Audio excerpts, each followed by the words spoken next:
But I will just ask you to tell us a little bit about yourself and why you're running for Secretary of State.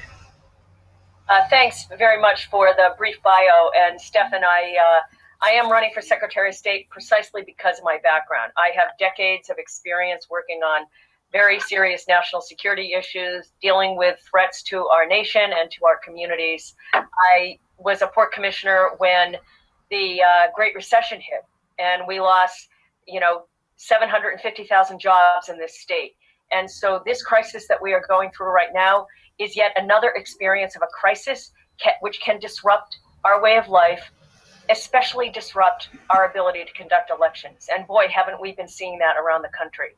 I actually made the decision to run a statewide race against a two-term incumbent last December because I knew that we were not having enough attention paid to how we protect our right to vote, how we secure our elections against any kind of interference, foreign or domestic. And right now, of course, we have a completely different kind of an emergency, and the incumbent is not prepared for this one, just as she has not been preparing us for the risk of an interference from any kind of party. I am running to make sure we secure our vote, that every vote will be counted, and that if there is an event while we are conducting the elections, we figure out how to continue to do it, because we have vote by mail. We have ballot drop boxes. We have free postage. We need to know that we are going to vote in August and November, despite what President Trump wants to do, and despite what the Secretary of State asked our governor to do, which was to cancel these April elections that we are undertaking right now. We should never have a situation where we are canceling our right to exercise our right to vote in this unique American democracy. And that's why I'm in the game. Terrific. And I have some very specific questions for you coming about election security and the like.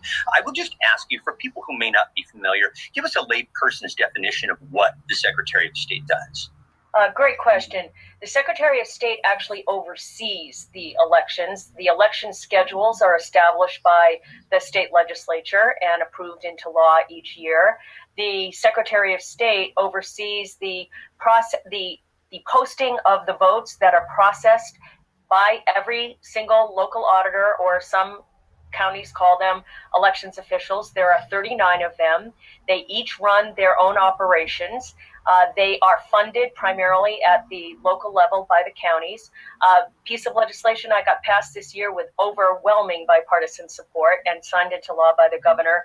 For the first time in decades, we'll actually have the state funding the state and federal elections for the local jurisdictions, which should free up some funding for them to do much more voter education and awareness to help people know where they can vote and why they should vote.